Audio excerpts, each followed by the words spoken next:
Bom, até onde nós vimos então na história de José, o povo estava ali vivendo razoavelmente bem no Egito. Porém, mais uma vez, né, o tempo vai passando, o próprio José morre, né, e assume outro governador e outro governador, e as gerações foram passando e o povo de Israel foi ficando numeroso dentro do Egito.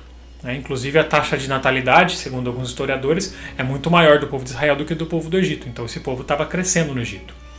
E os governadores seguintes, que não conheciam José, que não conheciam toda essa história, começaram a ver com maus olhos essa presença do povo de Israel no Egito.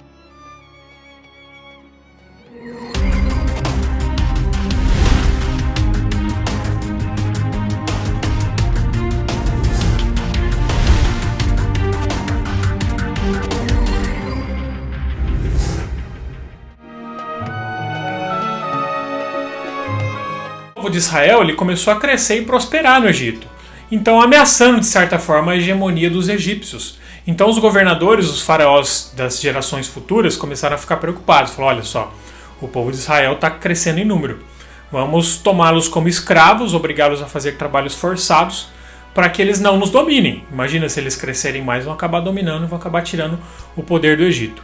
Só que aconteceu justamente o contrário. Quanto mais o povo era forçado, quanto mais o povo sofria o trabalho escravo, mais eles eram, digamos assim, mais eles cresciam em números. Então chegou um ponto que o faraó falou, quer saber? Então agora vamos acabar com tudo. Vamos matar todos os filhos, todos os recém-nascidos, né, que nascerem da casa de Israel. E aí começa a história do nosso próximo patriarca, desse próximo herói da fé, digamos assim, que foi Moisés.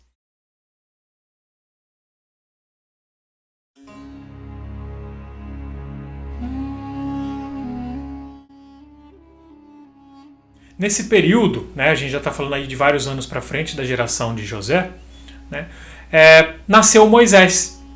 E a sua mãe não quis matá-lo, né, na verdade não quis entregá-lo para que ele fosse morto. Então a sua mãe, de maneira muito sábia, o que ela fez? Ela pegou um cestinho, e essa é uma história muito conhecida, pegou um cesto, betumou o cesto, né, tirou todas digamos assim, os orifícios para que ele flutuasse, depositou seu filho Moisés no rio, num local ali onde sabia que, digamos assim, a filha de Faraó era frequentadora daquele local. E ficaram por ali meio observando, né? Na verdade, sua filha ficou observando. E quando a filha de Faraó foi e viu aquele bebê, ela ficou com dó, claro, e tomou para si, para cuidar de si. Aí logo ela, digamos assim, uma das filhas dela saiu ali do meio de onde estava escondido e falou, olha, eu sei alguém que pode dar leite para ele, né, pode amamentá-lo nesse período. E aí o próprio Moisés foi levado à própria mãe para que ele fosse amamentado nesse período. Então Moisés é uma pessoa do povo de Israel, foi criado dentro da casa real do Egito, criado com toda a lei, com todo o conhecimento egípcio, mas que tinha sua mãe sua mãe israelita que o estava amamentando. Então a história de Moisés, ela começa nesse ponto aqui. Então Moisés ele foi amamentado pela sua própria mãe, olha só que coisa interessante, e depois do período de desmame ele foi devolvido ali para sua madrasta, digamos assim, para sua madrasta egípcia, e foi criado como realeza, né? Foi criado em todo o conhecimento dos faraós, foi criado em toda a sabedoria dos faraós, e ele cresceu.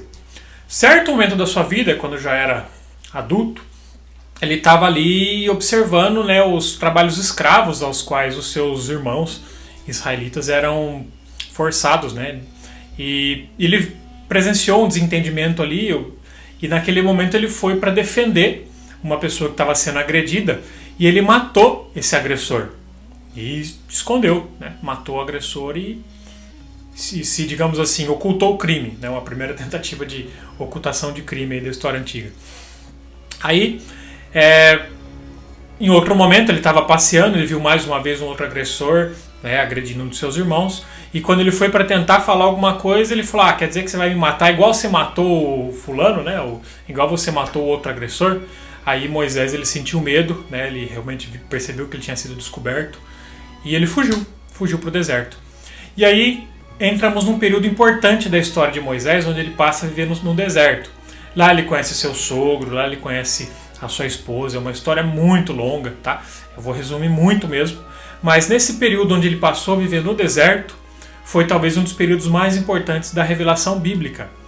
Em dado momento, ele estava ali no deserto, numa região montanhosa, quando ele viu uma sarça ardente, viu uma sarça pegando fogo. Uma sarça é uma pequena moita, na verdade, uma moitinha pegando fogo, e esse fogo não se consumia.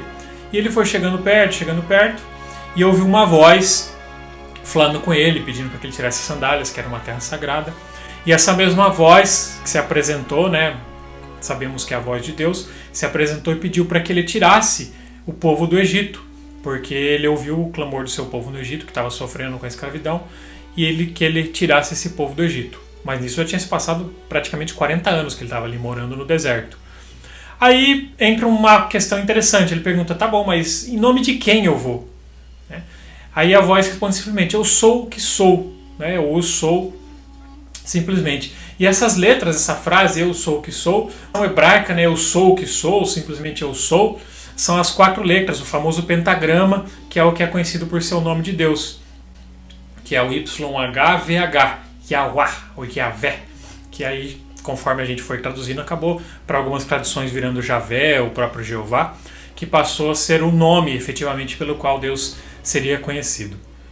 Então, em nome de Deus, ele voltou para o Egito depois de 40 anos, junto com seu irmão Arão, que foi, digamos assim, a pessoa responsável por o porta-voz, digamos assim, de Moisés, e eles convenceram o faraó a deixar o povo sair.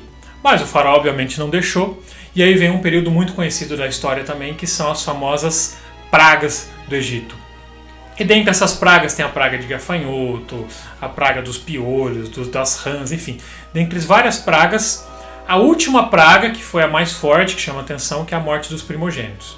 Então, eu vou resumir especialmente essa última praga, porque essa última praga foi que deu origem à famosa Páscoa judaica. Então, qual que era a ideia da praga? Seriam mortos todos os primogênitos de toda a criação, né? Mas, para que não fosse morto, o sangue de um cordeiro deveria ser passado ali nos umbrais das portas, e esse cordeiro ele seria consumido ali, e naquela, digamos assim, naquela cerimônia de consumir rapidinho o cordeiro, é que eles deveriam depois, quando assim que terminasse, né, eles fugiriam e sairiam com tudo pronto já. Então eles deveriam consumir rapidinho o cordeiro, cingir as suas roupas, ficar tudo pronto, porque ali aconteceria o famoso êxodo, a grande movimentação. E de fato foi o que aconteceu. O anjo do Senhor visitou o Egito naquela noite, houve grande mortalidade, né? Mas as casas onde tinha o sinal do sangue do cordeiro nas portas, essas pessoas não eram mortas. Isso nos dá uma ilustração muito interessante para o Novo Testamento também, porque a gente entende que aquelas casas que eram marcadas com o sangue do cordeiro era, digamos assim, a referência daqueles que haviam feito a vontade de Deus, digamos assim. E essa referência do Novo Testamento, onde o próprio Cristo se transforma nesse cordeiro. Então nós celebramos a nova Páscoa, nós cristãos celebramos a nova Páscoa, que é a ressurreição de Cristo. E esse sangue do cordeiro em nossas vidas é aquilo que nos salva da condenação eterna. Então nós somos muito gratos. E essa, digamos assim, essa transferência da Páscoa do Antigo para o Novo Testamento é um dos pontos fundamentais do cristianismo. Mas isso é tema para outra lição. E aí o povo saiu, e óbvio, né, o faraó, apesar de toda essa praga, ele saiu atrás para buscar o seu povo. E aí tem um fenômeno muito interessante, que é a famosa abertura do mar. Então o povo de Israel passa, né, e na hora que está chegando os egípcios, esse mar fecha e o povo de Israel se vê finalmente livre, né, de todo esse período de escravidão. Só que as coisas não iam ficar assim tão fáceis, né? O povo ficou muito tempo no deserto. Mais 40 anos se passaram. Algumas pessoas até tiram sarro e falam, poxa, mas ele era ruim de orientação mesmo, né? Ele 40 anos circulando para chegar numa distância pequena. Já vi muita gente tirando sarro disso hoje em dia. Mas na verdade eles chegaram até rápido, questão de talvez meses ou semanas, onde deveria ser a terra. Mas por causa da desobediência do povo, eles não foram autorizados a entrar na terra imediatamente. Então por isso que eles ficaram peregrinando por mais 40 anos no deserto. Eles não ficaram perdidos no deserto. Eles estavam ali andando por orientação de Deus até o momento certo de finalmente alcançar a terra prometida. E esse período dos 40 anos no deserto, né, esse outro período período final, digamos assim, na vida de Moisés, então olha só, ele tem 3 ciclos de 40 anos. Nos primeiros 40 anos ele viveu no Egito, né, onde por volta de 40 anos ele matou aquele egípcio e fugiu. Mais 40 anos ele viveu no deserto, ou seja, ele foi libertar o povo com 80 anos aproximadamente. E agora, né, chegando aí no final da sua vida, o texto diz que ele viveu aproximadamente 120 anos, no final da sua vida, ele sofreu muito na mão do povo ainda, né? O texto bíblico diz que era um povo muito teimoso, era um povo que vira e mexe reclamava das coisas. E foi nesse período também que ele subiu ao monte para receber a famosa Tábua dos Mandamentos, né? Ou a Tábua da Lei. Inclusive aqui nós vemos a primeira segunda via da história, talvez, porque olha só como é que o povo era complicado. No período onde ele estava ali no monte recebendo a revelação divina dos mandamentos, acontece algo complicado, porque assim, o povo estava ali cansado de esperar, né? Ele ficou vários dias ali no monte, e convenceram Arão, que era seu irmão, a falar: Arão, eu acho que ele morreu lá em cima, não é possível, vamos fazer outro Deus pra gente aí. E aí, mais uma vez, o povo desobedece, né? Eles tiraram todos os seus acessórios de ouro, brinco, corrente, o que tiveram, e fundiram um bezerro de ouro, e passaram a adorar o bezerro de ouro. Então, é parte da tradição de muitos povos antigos, né, essa questão da idolatria. Isso vai ser muito combatido lá no período da monarquia, principalmente. Mas eles trocaram, né, Deus pelo bezerro de ouro, digamos assim. E aí Moisés, vendo aquela cena, descendo já com a tábua dos mandamentos, ele perde a estribeira, né? Ele vê todo mundo ali adorando, ele pega e quebra as tábuas dos mandamentos. Aí há um grande juízo sobre tudo aquilo que aconteceu, há um período de oração, há um período de reconciliação complicado, e ainda assim, depois de certo tempo, ele sobe de novo ao monte para pegar a segunda via. Por isso que eu comentei que essa pode ser a primeira segunda via da história, para pegar de novo as tábuas da lei, e aí finalmente parece que as coisas começariam a se encaixar no povo de Israel. Mas ainda assim, por causa dessa desobediência, por causa disso, o próprio Moisés também não foi a ele permitido entrar nessa terra prometida, senão Josué e Caleb, que eram os únicos daquela geração que entrariam na terra prometida. O resto eram todos filhos, né? Pessoas que não participaram desse êxodo, digamos assim, por causa da desobediência. E Moisés também foi responsável pela organização da estrutura cultica, né? Naqueles tempos, né, eles criaram aquilo que nós chamamos de tabernáculo. O tabernáculo era como se fosse uma tenda, onde continha a Arca da Aliança, continha vários elementos ali, e a Arca da Aliança ela continha as tábuas da lei, que representavam a presença de Deus ali no meio do povo. Então esse tabernáculo ele era organizado de tal forma, com tamanho detalhe, onde somente pessoas da tribo de Levi, né, os famosos levitas, eram, digamos assim, a tribo dos sacerdotes. Eles eram responsáveis por toda a organização do culto, pelos sacrifícios, etc. Então se formou ali já um culto organizado nesses moldes. Então Moisés ele foi um grande legislador, ele especificou as funções dos levitas, né, como responsáveis ali por todo o serviço cultico, especificou várias funções ali dentro essa ideia de montar e desmontar a tenda conforme o povo andava, e esse foi o grande legado de Moisés, o culto já organizado, a lei já definida. Bom, a história de Moisés termina por aqui. O texto diz que ele foi levado ao monte, e naquele monte ele morreu, e o seu corpo não foi encontrado até hoje, né? O próprio Deus tratou de preservar digamos assim, o local do seu sepultamento. E é um texto muito bonito, onde diz que não houve em toda a história profeta tal qual Moisés. É uma história muito bonita, a história de Moisés. Eu aconselho você a ler com calma, a ler com muito carinho essa história, que tem muita coisa a nos ensinar.